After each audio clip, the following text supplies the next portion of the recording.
तो hello friend, Kundan study में आप सभी को स्वागत है। फ्रेंड, आज हम 10वां लेक्चर हिंदी व्याकरण का लेकर आए हैं, जो कि पढ़ना है क्रिया। 1 से 9 तक लेक्चर पीछे वीडियो में डाला हुआ है, आप लोग जाकर देख सकते हैं। तो फ्रेंड, अगर मेरे चैनल पर तुम नए हो तो चैनल को सब्सक्राइब कर देना, ताकि ऐसे ऐसे वीडियो लाते रहें। तो चले बिना देर किए फ्रेंड, आज आप लोग को बताने वाले हैं कि क्रिया क्या होता है। हिंदी व्याकरण के अंतर्गत जो कि क्रिया आता है, उसके समझने की कोशिश करते हैं। आखिर क्रिया क्या होता है मेरे भाई, तो इसे समझेंगे मेरे भाई।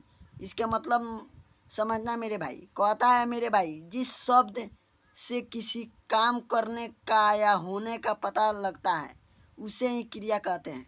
मेरे भाई, समझ में आ गया है। देख, क्रिया कहने का मतलब हुआ वो क्रिया नहीं मेरे भाई कि बाबू क्रिया, विद्या क्रिया मेरे दोस्तों में खेला करते थे मेरे भाई, वो क्रिया यहाँ पे नहीं दिखा रहा है मेरे भाई। वो बात समझने का नहीं है मेरे भाई कि वहाँ पे क्रिया खाया जाता है थे। दे हमारा कोनो सामान चुराया है तो बाबू क्रिया या विद्या क्रिया खाओ। तो मेरे भाई, वो क्रिया यहाँ पे नहीं बात कहा गया है मेरे भाई। यहाँ दूसर क्रिया है मेरे भाई। कहता है, देखो मेरे भाई, फिर से समझा देते हैं मेरे भाई। कहता है कि जिस शब्द से कहता है मेरे भाई कि जिस शब्द से किसी काम करने या होने का पता लगता है, उसे ही क्रिया कहते हैं। तो सबसे पहले मेरे भाई, पढ़ना, खाना पीना और आदि मेरे भाई। तो कहने का मतलब होगा मेरे भाई कि यहाँ पे पढ़ना है, आप पढ़ते हो, एक काम करते हो पढ़ाई करने का मेरे भाई। खाना खाना ही एक काम होता है मेरे भाई, और पीना भी मेरे भाई काम होता है। अर्थात आसान भाषा में समझे मेरे भाई, जिसका शब्द यानी जो शब्द के पहले बाद मेरे भाई, सॉरी, पहले कहा गया मेरे भाई, नहीं पहले नहीं मेरे भाई, बाद यानी ना आए मेरे भाई, ना, समझ लेना मेरे भाई, क्रिया के अंतर्गत आएगा। आसान ट्रिक समझने के लायक है मेरे भाई, लेकिन हर एक जगह ना नहीं रहेगा मेरे भाई। बट छोटा सा एग्जाम्पल है मेरे भाई कि अगर क्रिया के कोई भी, अगर यहाँ पे देख ले मेरे भाई, यहाँ पे पढ़ना, इसका अगर लास्ट की बात करें मेरे भाई तो ना है, इसका मतलब यह हुआ मेरे भाई कि यह क्रिया है। सबसे आसान ट्रिक यही है कि अगर कोई भी क्रिया के बाद अगर ना दिखे मेरे भाई, कोई भी यानी धातु के बाद मेरे भाई अगर ना दिखे ना, तो समझ लेना कि वह क्रिया का अंतर्गत है मेरे भाई। अगर ना दिखे तो समझ लेना क्रिया का अंतर्गत है। चलिए आगे चलते हैं। तो आगे कहता है मेरे भाई, आगे देखते हैं कि आगे क्या कहता है। तो देखिए मेरे भाई, आगे यहाँ पे बताया गया है कि धातु क्या है मेरे भाई। धातु क्या कहता है, कहता है मेरे भाई, क्रिया के मूल शब्द को धातु कहते हैं मेरे भाई। आगे हम समझाते हैं तुमको आसान ट्रिक से कि धातु क्या होता है। तो सबसे पहले धातु, यहाँ पे देखिए, धातु क्रियापद के उस अंश को कहते हैं जो किसी क्रिया के प्रायः सभी रूपों में पाया जाता है। जैसे मेरे भाई, पढ़ना, जो इसमें पढ़ हो गया मेरे भाई, जो पढ़ हो गया, यहाँ पे जो पढ़ है मेरे भाई, पढ़ है जो मेरे भाई, यह आपका धातु है मेरे भाई, यह धातु है। सबसे पहले यहाँ देखेंगे मेरे भाई, फिर से देखते हैं, यहाँ पे जो पढ़ है मेरे भाई, वह धातु है मेरे भाई, धातु। कहता है मेरे भाई, क्रिया के मूल शब्द को धातु कहते हैं। तो जो क्रिया का मूल शब्द होता है मेरे भाई, यहाँ पे पढ़ना है, पढ़ना में मूल शब्द होता है मेरे भाई, वह पढ़ होता है मेरे भाई। तो यही तो बात बोल रहा है, मूल शब्द मेरे भाई, इसीलिए यह मेरे भाई धातु होगा। बात समझ आ गया हो तो मेरे चैनल पर नए हो भाई, सब्सक्राइब कर देना, ताकि ऐसा ऐसा वीडियो लाने में हमको भी मज़ा आए। चले आगे चलता है मेरे भाई। तो आगे कहता है मेरे भाई, उत्पत्ति अथवा, आसान से समझते हैं, कहता है उत्पत्ति अथवा शब्द निर्माण के दृष्टि से धातु दो प्रकार के होते हैं। एक मूल धातु, यौगिक धातु। भाई आपने 10th में पढ़ा होगा मूल धातु, या जरिए से आपने पढ़ते आ रहे हैं मूल धातु, बट यौगिक धातु नहीं पढ़ रहे हैं मेरे भाई। तो समझते हैं, इसके बारे में समझते हैं मेरे भाई। आगे चलते हैं, आगे वो मिलेगा आपको समझने के लिए। चलिए, यहाँ पे कह रहा है प्रेरणात्मक क्रिया, यानी प्रेरणात्मक क्रिया क्या होता है मेरे भाई। तो कहता है मेरे भाई, जिन क्रियाओं से इस बात का बोध हो कि कर्ता स्वयं कार्य न करके किसी दूसरे को कार्य करने की प्रेरित करता है, प्रेरणात्मक क्रिया कहलाता है मेरे भाई। कोई भी अगर आदमी काम छुपाता है मेरे भाई, तो कोई दूसरा से कहता है, ए तू जाकर कर दे, हम नहीं करेंगे, तो मेरे भाई कहने का मतलब हुआ वह उत्तेजना दे रहा है किसको, अपने ना कर कर किसी दूसरे व्यक्ति को उत्तेजना कर रहा है मेरे भाई, वही प्रेरणात्मक क्रिया होता है मेरे भाई, वही प्रेरणात्मक क्रिया होता है। आसान ट्रिक में समझे तो मेरे भाई समझ लो। तू अपन कॉपी ना लिखवा के तू अपना दोस्त से लिखवाओ तोरा अपन कॉपी। कहे के मतलब ई भइल हमार भाई कि तू जौन बाड़ा उ अपना से नइखा लिखत, आपन काम तू अपना दोस्त से करावता रहे, यानी आपन काम तू दूसरा से करावता रह, तो वो क्रियात्मक यानी प्रेरणात्मक क्रिया होई हमार भाई, प्रेरणात्मक क्रिया हो जाई। समझ में आ गइल होई कि आपन काम जौन करे के बा अपना से उ हम ना करके यानी तू ना करके आ दोसर व्यक्ति से करावता रह, उहे तो प्रेरणात्मक क्रिया है हमार भाई, वह तो प्रेरणात्मक क्रिया है। चलो समझ में आ गए तो चैनल पर धड़ाधड़ कमेंट करो और दोस्तों के पास शेयर करो। दूसरा कहता है मेरे भाई, वहाँ पर योग पढ़े थे, योग धातु मेरे भाई यहाँ पर आ गया है। योग का मतलब क्या होता है मेरे भाई, यौगिक है मेरे भाई। योग या यौगिक के मतलब क्या होता है मेरे भाई, समझते हैं। कहता है मेरे भाई, दो या दो से अधिक धातुओं और एक दूसरे धातुओं के संयोग से या धातुओं के प्रत्यय लगाने से जो क्रिया बनती है उसे यौगिक कहलाती है मेरे भाई। कहता है मेरे भाई, सबसे पहले समझते हैं, फिर से समझते हैं। दो या दो से अधिक धातुओं और एक दूसरे धातुओं के संयोग मेरे भाई, यानी जोड़ देंगे मेरे भाई, दो धातुओं को जोड़ देंगे मेरे भाई, वह आपका यौगिक होगा मेरे भाई, यौगिक होगा। जैसे चलना, चलाना, हंसना, हंसाना, चलना, चल देना मेरे भाई, यह दो दो धातु का संयोग हुआ है मेरे भाई, इसीलिए ये यौगिक के अंतर्गत आता है मेरे भाई। समझ में आ गया मेरे भाई, तो चैनल को सब्सक्राइब कर देना ताकि ऐसा ऐसा वीडियो आता रहे। आप लोग भाई धातु का नाम सुना है, बट नाम धातु आपने नहीं सुना है मेरे भाई, तो आज ये भी सुन लो कि नाम धातु क्या होता है। कहता है मेरे भाई, संज्ञा या विशेषण से बनने वाले धातु को नाम धातु कहा जाता है। तो सबसे पहले यहाँ पे देखते हैं नाम धातु कहने का मतलब क्या हुआ। यहाँ पे कह रहा है मेरे भाई संज्ञा और विशेषण। तो सबसे पहले मेरे भाई संज्ञा मतलब क्या होता है मेरे भाई, तो संज्ञा कहने का मतलब यह हुआ मेरे भाई, किसी भी अगर नाम की बात करें मेरे भाई, नाम अगर किसी भी नाम की बात करें मेरे भाई, वो संज्ञा के अंतर्गत आता है मेरे भाई, संज्ञा के अंतर्गत आता है, याद रहे। तो यहाँ पे सवाल कह रहा है मेरे भाई कि संज्ञा, देखिए क्या सवाल कह रहा है कि संज्ञा, संज्ञा देखिए यहाँ पे, अरे यार क्या हो गया,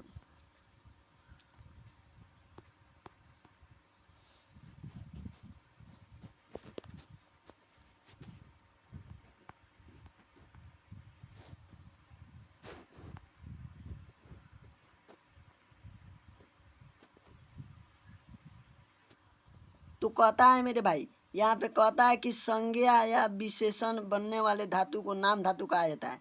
जैसे कि संज्ञा से यानी हाथ जो है संज्ञा, और हथियाना मेरे भाई, यह बनने वाली जो होगा यही नाम धातु है मेरे भाई, हथियाना यानी बात बतियाना, लात लतियाना। इसी तरह मेरे भाई यहाँ विशेषण की बात कर रहा है, चिकना यानी चिकनाना, गरम यानी गरमाना।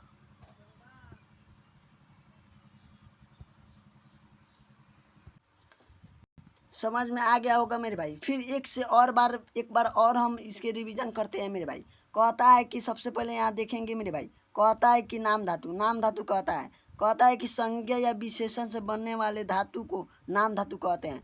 तो संज्ञा विशेषण क्या है मेरे भाई, संज्ञा से सबसे पहले हाथ हथियाना, बात बतियाना। विशेषण की बात करें मेरे भाई, चिकना चिकनाना, गरम गरमाना, यह सब मेरे भाई नाम धातु के अंतर्गत आता है मेरे भाई, नाम धातु के अंतर्गत आता है। चलिए आगे क्या कहता है मेरे भाई, आगे कहता है मेरे भाई कि रचना के दृष्टि से क्रिया के भेद। सबसे पहले रचना के दृष्टि से क्रिया का भेद मेरे भाई, दो भेद होते हैं मेरे भाई, दो भेद होते हैं। तो सबसे मेरे भाई दो भेद कौन कौन होते हैं मेरे भाई, उसके बारे में समझते हैं मेरे भाई। दो भेद वो कौन कौन है, तो सबसे पहले मेरे भाई सकर्मक क्रिया और दूसरा अकर्मक क्रिया। तो सबसे मेरे भाई इसके बारे में समझते हैं कि सकर्मक क्रिया और अकर्मक क्रिया क्या होता है। तो सबसे पहले आगे चलते हैं, आगे देखते हैं यह क्या होता है। तो कहता है मेरे भाई सकर्मक क्रिया, कहता है मेरे भाई देखिए सकर्मक क्रिया यहाँ पे है। सकर्मक क्रिया क्या कहता है कि वैसी क्रिया जिसका कर्म हो या जिसके साथ कर्म की संभावना हो मेरे भाई, सकर्मक क्रिया कहा जाता है। या एक और है मेरे भाई, एक और परिभाषा देखते हैं। कहता है कि जिस क्रिया में के व्यापार का संचालन तो कर्ता से है, पर जिसका फल का प्रभाव किसी दूसरे व्यक्ति या वस्तु पर पड़े सकर्मक क्रिया कहलाता है। जैसे आम, यानी कहने का मतलब हुआ मेरे भाई श्याम आम खाता है, यानी श्याम जो है आम खाता है। राधा गाना गाती है, तो यहाँ पे कहने का मतलब होगा मेरे भाई कि जो यहाँ श्याम है मेरे भाई वो करता है, यानी जो श्याम है मेरे भाई वो संज्ञा है, और यहाँ पे खाता है यानी मेरे भाई यह कार्य करता है। इसीलिए मेरे भाई कहता है कि कर्ता से हो, यानी करने का हो। तो यहाँ श्याम जो है मेरे भाई वो खाने का जो कार्य करता है मेरे भाई सकर्मक के अंतर्गत आएगा मेरे भाई। यहाँ पर देखो मेरे भाई राधा गाना गाती है, तो मेरे भाई यहाँ पे गाती यानी गाती है, गाना गाती है मेरे भाई, यह भी एक कर्ता के रूप में। कर्ता का मतलब क्या होता है मेरे भाई, वाक्य में जो पद काम करने वाला का अर्थ में होता है। यानी राम किताब पढ़ता है, तो राम वहाँ पे क्या कर रहा है, यानी काम करता है, इसी को तो कर्ता कहते हैं मेरे भाई। तो वहीं पर यहाँ पे बताया गया है मेरे भाई कि कर्ता से हो, तो यहाँ पे राम श्याम जो था वो आम खाता है, तो वो खाने का काम कर रहा है मेरे भाई। राधा गाना गाती है, यानी गाने का काम कर रही है मेरे भाई। तो बात समझ में आ गया होगा, उसके अंतर्गत मेरे भाई सकर्मक क्रिया है। चलिए आगे नेक्स्ट चलते हैं मेरे भाई। तो आगे क्या कहता है मेरे भाई, आगे देखते हैं आगे क्या कहता है। आगे एक और है जो दो पढ़े थे, उसमें एक और है, यह है कि अकर्मक क्रिया है मेरे भाई। अकर्मक क्रिया कर रहा है कि कह रहा है मेरे भाई जिन क्रियाओं का व्यापार और फल कर्ता पर पड़ता है अकर्मक क्रिया कहलाता है। श्याम सोता है, वह पढ़ता है, तो इसमें सोता यह कार्य यानी फल इस पे पड़ रहा है क्या मेरे भाई, श्याम सोता है, यानी सोने का फल पड़ रहा है इस पे कि श्याम जो है सो गया, और वह पढ़ता है, उस पे पढ़ने का कार्य होता है मेरे भाई, कर्ता पर पड़ता है मेरे भाई। इसीलिए तो अकर्मक क्रिया हो गया मेरे भाई, अकर्मक क्रिया हो गया। चलिए आगे देखते हैं मेरे भाई। यहाँ पे एक और बात बताया गया है मेरे भाई कि जिन धातुओं का प्रयोग अकर्मक और सकर्मक दोनों रूपों में होता है उन्हें उभयविध धातु कहा जाता है। यानी कहने का मतलब होगा मेरे भाई सकर्मक, यानी यहाँ पे कहता है मेरे भाई सकर्मक, यानी सकर्मक, सकर्मक प्लस अकर्मक से जो कार्य हुई मेरे भाई वही तो उभयलिंग हुई मेरे भाई, वही तो उभयविध हुई, उभयविध, उभयलिंग ना मेरे भाई, उभयविध हुई। उसके बाद आगे चलते हैं मेरे भाई, आगे क्या कहता है, आगे कहता है संयुक्त क्रिया। संयुक्त, यहाँ पे देखिए मेरे भाई संयुक्त क्रिया के बारे में बताया गया है। तो कहता है मेरे भाई जो क्रिया दो या दो से अधिक धातुओं के मेल से बनती है मेरे भाई सकर्मक क्रिया कहलाती है। कहने का मतलब मेरा यह हुआ मेरे भाई कि यहाँ पे दो दो बता रहा है, यहाँ पे दो या दो से अधिक धातु के मेल होते हैं मेरे भाई, संयुक्त कर दे। जैसे श्याम रो चुका है, अब वो रो के छुपा गया है, वो घर पहुँच गया है, वो घर पहुँच गया है आदि संयुक्त व्यंजन है मेरे भाई, संयुक्त व्यंजन है। सबसे पहले आगे चलते हैं मेरे भाई, आगे अब क्या कहता है। तो सबसे यहाँ पर छोटा कर देते हैं बाकी सब दिखे। तो सबसे पहले मेरे भाई कहता है कि अर्थ के अनुसार संयुक्त क्रिया मुख्यतः 11 भेद होते हैं मेरे भाई, 11 भेद होते हैं। तो सबसे पहले 11 भेद इतना है मेरे भाई, 11 भेदों के बारे में समझ लेते हैं मेरे भाई, 11 भेद समझ लेते हैं। तो सबसे पहले मेरे भाई 11वें भेद में सबसे पहला भेद है मेरे भाई, पहला भेद कहता है आरंभ बोधक, आरंभ बोधक। तो कहता है मेरे भाई आरंभ बोधक क्या होता है, कहता है कि जिस संयुक्त क्रिया से किसी के आरंभ होने का बोध हो मेरे भाई उसे आरंभ बोधक संयुक्त क्रिया कहा जाता है। कहने का मतलब मेरा यह हुआ मेरे भाई शुरुआत, कोई भी काम शुरू हो मेरे भाई उसे आरंभ बोधक काम कहते हैं मेरे भाई, आरंभ बोधक कहते हैं, आरंभ बोधक। जैसे कि मेरे भाई यहाँ पे उदाहरण समझ ले मेरे भाई, कहता है कि वह पढ़ते लगा, नहीं मेरे भाई यहाँ पढ़ने लिखना, पढ़ते नहीं, यहाँ पे रहेगा पढ़ने, पढ़ने लगा। यानी कहने का मतलब यह हुआ मेरे भाई कि वह जो था वह कार्य करने लगा, क्या अब शुरू हो गया है पढ़ने के लिए, वह शुरू हो गया। यहाँ पे देखिए पानी बरसने लगा, यानी पानी बरसना शुरू हो गया मेरे भाई। और राम खिलने लगा, अब राम खेलने लगा मेरे भाई, अब राम खेलने लगा। यदि कहने का मतलब यह हुआ मेरे भाई कि पानी बरसने लगा, यानी पानी अब बरसने लगा, पानी बरसना शुरू कर दिया, इसी का मतलब होता है मेरे भाई आरंभ बोधक, यानी अब शुरू हो गया। यही तो बात बोला है मेरे भाई कि जिस संयुक्त क्रिया में क्रिया के आरंभ, यानी आरंभ का मतलब हुआ मेरे भाई शुरू। अब शुरू हो गया मेरे भाई, इसी को आरंभ बोधक कहते हैं। उसी तरह आगे कहते हैं मेरे भाई समाप्ति, यानी कहने का मतलब हुआ मेरे भाई समाप्ति बोधक, यानी अब वो काम राम जो खेलने लगा था अब वो खेल लिया मेरे भाई, अब वो खेल लिया। जो यहाँ पे राम खेलने लगा तो वह मेरे भाई आरंभ बोधक के अंतर्गत आता था, लेकिन अब राम जो थे वो अब खेल लिया, अब नहीं खेलेगा, अब वो रुक गया। तो मेरे भाई वो उसका खेल जो था वह समाप्त हो गया, उसे ही समाप्ति बोधक कहते हैं मेरे भाई। बात समझ में आ गया होगा, इस परिभाषा को लिखने का कोई ज़रूरत नहीं है। बस ऊपर तुम समझ गया मेरे भाई कि कोई भी काम अगर यानी खेलने से यानी पहली बार शुरू हो मेरे भाई तो वह आपका मेरे भाई जो यहाँ पे दिखाया था मेरे भाई यह होगा मेरे भाई आरंभ बोधक होगा। और वही काम जो था वह काम बीत चुका है मेरे भाई, वो काम हो गया यानी अब रुक गया, समाप्ति बोधक मेरा भाई कहलाएगा, समाप्ति बोधक कहलाएगा। चले आगे चलते हैं मेरे भाई।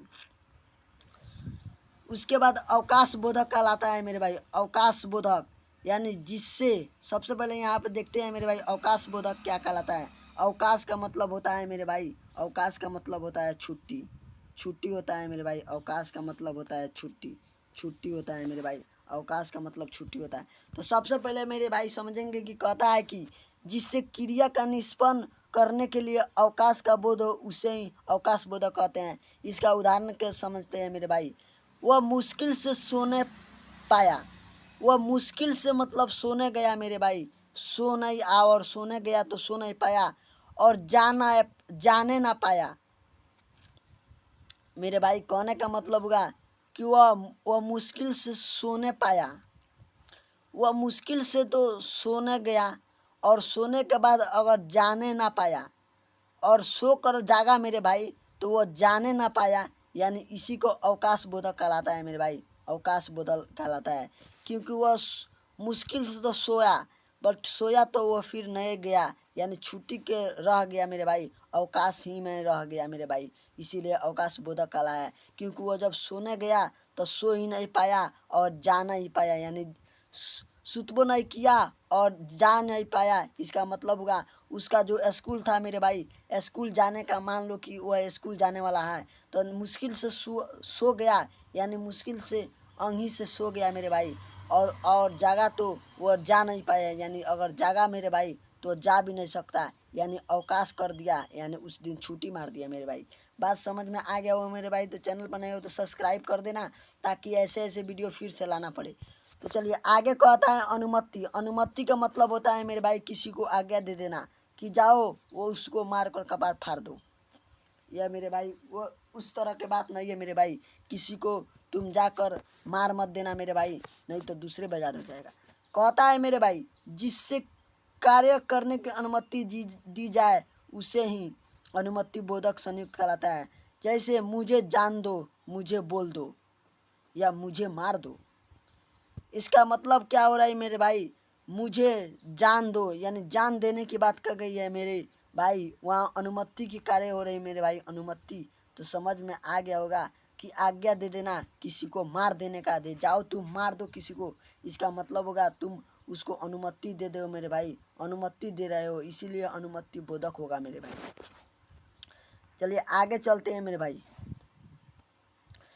तो आगे कहता है मेरे भाई नित्याबोधक। नित्याबोधक कहने का मतलब हुआ मेरे भाई जिससे कार्य की नित्या उसके बंद होने का भाव का प्रकट हो उसे ही नित्याबोधक कहते हैं। कहने का मतलब हुआ मेरे भाई हवा चलती है पेड़ बढ़ गया। कहने का मतलब उसके कार्य की नित्या उसके बंद न होने का प्रभाव व्यक्त करता है मेरे भाई। वह इसका मतलब हुआ मेरे भाई हवा चलती है, क्या मेरे भाई हवा हमेशा चलती है या रुकती है? तो मेरे भाई सवाल आंसर होगा मेरे भाई कि हवा हमेशा चलती है मेरे भाई, हवा हमेशा चलती है। क्या पेड़ हमेशा बढ़ता है मेरे भाई? तो राइट आंसर है मेरे भाई कहना मेरे भाई जी, पेड़ हमेशा बढ़ता है, यानी पेड़ रोज बढ़ता है। इसका मतलब हुआ कि उसका यहाँ कार्य नित्य हो रही है, उसके बंद ना होने का प्रभाव हो। यानी बंद नहीं हो रहा है मेरे भाई, हवा बंद नहीं होता है, हवा हमेशा चलता है। और पेड़ बढ़ गया, यानी पेड़ हमेशा बढ़ता है मेरे भाई। ये ना कि आज पेड़ बढ़ गया कल नहीं बढ़ेगा, नहीं भाई, पेड़ हमेशा बढ़ता है। इसका मतलब यही हुआ मेरे भाई कि वह नित्यता बोधक के अंतर्गत आएगा मेरे भाई, नित्यता बोधक के अंतर्गत आएगा, यानी नित्यता बोधक के अंतर्गत आएगा। समझ में आ गया होगा मेरे भाई, तो चैनल को सब्सक्राइब कर देना ताकि ऐसा ऐसा वीडियो फिर से लाना पड़े। चलिए आगे क्या कहता है, आगे समझते हैं। आगे कहता है आवश्यकता बोधक। आवश्यकता यानी किसी को आवश्यकता हो गया मेरे भाई। कर्तव्य, देखिए सबसे पहले मेरे भाई कहता है कि जिसके कार्य का आवश्यकता या कर्तव्य का बोध हो उसे आवश्यकता बोधक संयुक्त कहते हैं। जैसे कि यह काम मुझे करना पड़ता है मेरे भाई, उसको क्या आवश्यकता है, क्या करने का, काम करने का आवश्यकता है मेरे भाई। तुम्हें यह काम करना चाहिए, यानी हमें यह काम करना चाहिए। मेरा आवश्यकता है मेरे भाई कि हमें पढ़ना चाहिए मेरे भाई, हमें पढ़ना चाहिए, क्योंकि मेरा आवश्यकता बनता है कि मैं पढ़ना चाहता हूँ मेरे भाई, मुझे पढ़ना चाहिए। तो भाई बात समझ में आ गया होगा। तुम्हारा आवश्यकता है कि अभी पढ़ना, बाद में कुछ बनना मेरे भाई, लेकिन अभी तुम्हारा आवश्यकता है पढ़ना। इसीलिए यह जो शब्द है मेरे भाई वो आवश्यकता बोधक के अंतर्गत आता है कि तुम्हारा काम है अभी पढ़ना, यानी आवश्यकता है तुम्हारा पढ़ना। समझ में आ गया हो मेरे भाई, तो चैनल को सब्सक्राइब कर देना भाई, चैनल को सब्सक्राइब कर देना। आगे कहता है मेरे भाई, आगे कहता है मेरे भाई निश्चय बोधक। निश्चय बोधक का मतलब होगा निश्चित, कोई भी काम निश्चित हो मेरे भाई उसे ही निश्चय बोधक कहते हैं। चलिए सवाल क्या कहता है मेरे भाई, कहता है कि मेरे भाई जिस संयुक्त क्रिया से मुख्य क्रिया के व्यापार के निश्चितता का बोध होता है मेरे भाई, यानी निश्चित है कि आज हम यह काम कर देंगे मेरे भाई, उसे ही निश्चित बोधक कहलाता है। जैसे वह बीच में ही बोल उठी, वह गिर गई, कहने का मतलब यह हुआ मेरे भाई, तो कहने का मतलब हुआ मेरे भाई, फिर से एक तल समझाते हैं मेरे भाई, फिर से समझाते हैं इसको। कहता है मेरे भाई कि सबसे पहले जिस क्रिया से मुख्य क्रिया के व्यापार के निश्चितता का बोध होता है उसे निश्चितवाचक संयुक्त कहा जाए। जैसे वह बीच में ही बोल उठा, यह निश्चित है कि कोई ना कोई बीच में, दो आदमियों के अगर बीच में आपसी में झगड़ा होता है तो कोई ना कोई उसमें टिपक जाता है मेरे भाई। कहने का मतलब वो निश्चित है कि तुम दो आपस में बात करते हो, तो अगर तीसरा तुम्हारे साथ है तो वह भी कुछ ना कुछ बोल देगा, वह निश्चित है मेरे भाई। वह गिर पड़ा, यानी वह निश्चित है मेरे भाई कि वह गिर गई, यानी गिर पड़ा मेरे भाई, तो इसीलिए तो इसका निश्चय बोधक अंतर्गत आता है मेरे भाई, इसीलिए तो आता है। चलिए आगे चलते हैं मेरे भाई। इच्छा बोधक यानी चाहत, अपने से इच्छा का बोध करना मेरे भाई, इच्छा बोधक कहलाता है। जैसे मेरे भाई जिस संयुक्त क्रिया से क्रिया के करने का इच्छा प्रकट होती है, ये हमारा इच्छा है कि मैं डॉक्टर बनूं मेरे भाई, तुम्हारा इच्छा में है तुम क्या बनना चाहते हो, यही तुम्हारा इच्छा बोधक का अंतर्गत आता है मेरे भाई। बात समझ आ गया हो मेरे भाई, तो चैनल पर नए हो तो सब्सक्राइब कर देना ताकि ऐसा ऐसा वीडियो आते हैं लगे। जब सबसे पहले कहता है मेरे भाई, उदाहरण देखते हैं कि वह घर आना चाहता है, मैं खाना चाहता हूँ। कहने का मतलब हुआ वो घर आना चाहता है, उसका इच्छा है कि कहाँ, तो घर आए। मैं खाना चाहता हूँ, मेरा इच्छा है कि मैं क्या, खाना खाए मेरे भाई, खाना खाए। तो बात समझ में आ गया हो मेरे भाई, इच्छा बोधक क्या होता है। तो आगे चलते हैं, आगे क्या कहता है।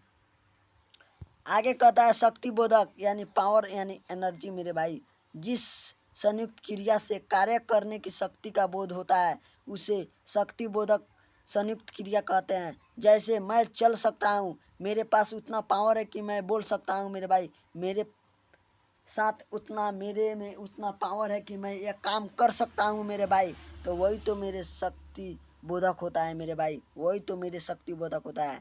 आशा करता हूँ कि यह वीडियो आप लोग को समझ में आता होगा मेरे भाई, तो चैनल को नए हो तो सब्सक्राइब कर देना, ताकि आप अपने दोस्तों को पास भी शेयर कर देना ताकि वो भी पढ़ ले और परीक्षा में गार्दा मचा दे मेरे भाई, गार्दा मचा दे। चलिए आगे चलते हैं। आगे कहता है पुनरुक्त या संयुक्त बोधक कहता है मेरे भाई कि जब दो समार्थक अथवा समान ध्वनि वाली क्रियाओं का संयोग होता है उसे ही पुनरुक्त संयुक्त बोधक क्रिया कहा जाता है। जैसे वह पढ़ लिखा करता है, वह पढ़ लिखा, यानी दो यहाँ पे समान है मेरे भाई, दो समान ध्वनि के बात हो रहा है मेरे भाई। किसी किसी का बात एक ही बात मिल जाता है मेरे भाई, वही तो पुनरुक्त संयुक्त बोधक होता है मेरे भाई। यानी एक ही बात को दो व्यक्ति ने एक ही बार बोल देता है मेरे भाई। कभी कभी किसी का मुंह से आवाज़ सुने होंगे मेरे भाई कि पढ़ा लिखा, यानी दोनों एक ही साथ होता है मेरे भाई, पढ़ा लिखा। इसका मतलब हुआ मेरे भाई यह समान ध्वनि वाले हो क्रिया का संयोग होता है मेरे भाई, इसीलिए तो पुनरुक्त संयुक्त बोधक है मेरे भाई, इसीलिए तो पुनरुक्त संयुक्त बोधक है। समझ में आ गया होगा मेरे भाई, आगे चलते हैं। तो चलिए मेरे भाई, आगे कहता है मेरे भाई नाम बोधक क्रिया। तो कहता है मेरे भाई संज्ञा अथवा विशेषण के साथ क्रिया जोड़ने से जो संयुक्त क्रिया बनती है उसे ही नाम बोधक क्रिया कहलाता है। जैसे भस्म करना, यानी मेरे भाई कहने का मतलब हुआ मेरे भाई संज्ञा, संज्ञा यहाँ पे देखिए, संज्ञा अथवा विशेषण के साथ जो क्रिया जुड़ता है उसे ही नाम बोधक कहते हैं मेरे भाई। आसान तरीके से समझते हैं मेरे भाई। यहाँ पे मेरे भाई बताओ कि यहाँ पे भस्म करना यानी कौन सा कार्य हो रहा है मेरे भाई। यहाँ पे सबसे पहले भस्म जो है मेरे भाई वह संज्ञा है मेरे भाई, यहाँ पे नाम है मेरे भाई, यह भस्म जो है मेरा संज्ञा है मेरे भाई। और करना मेरे भाई यहाँ पे कार्य करता है, क्या करने का कार्य करता है मेरे भाई, भस्म करना, यानी नाम बोधक हो जाएगा हमारे भाई, नाम बोधक।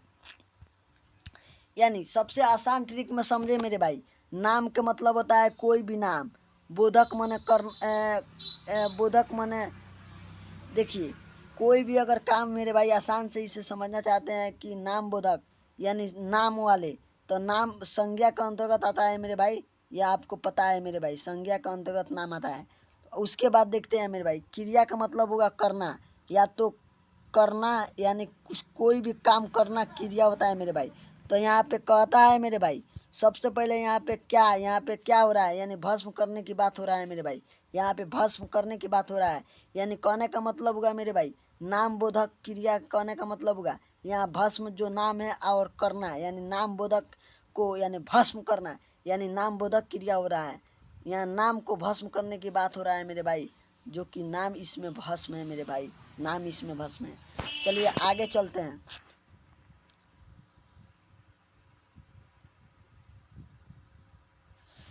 तो आगे कहता है मेरे भाई पूर्णकालिक क्रिया, जब कर्ता, कहता है मेरे भाई कि जब कर्ता एक क्रिया समाप्त कर उसी समय दूसरी क्रिया से प्रवृत्ति होती है, इस अवस्था से में पहली क्रिया पूर्णकालिक क्रिया कहलाती है। कहने का मतलब हुआ मेरे भाई कोई भी काम अगर कोई व्यक्ति जैसे कि मेरे भाई उससे नहाकर भोजन किया, उसने उसे नहीं होगा मेरे भाई, यहाँ पे पीडीएफ थोड़ा गलती हो गया है मेरे भाई, सॉरी चाहता हूँ मेरे भाई, यहाँ पे पीडीएफ थोड़ा गलती हो गया है, उससे नहीं होगा मेरे भाई, होगा यहाँ पे उसने मेरे भाई, उसने, यहाँ पे देखते हैं मेरे भाई उसने नहाकर, देखिए यहाँ पे जो उसे है मेरे भाई वहाँ पे उसने होगा मेरे भाई, उसने नहाकर भोजन किया, यानी तुरंत एक काम क्रिया समाप्त किया।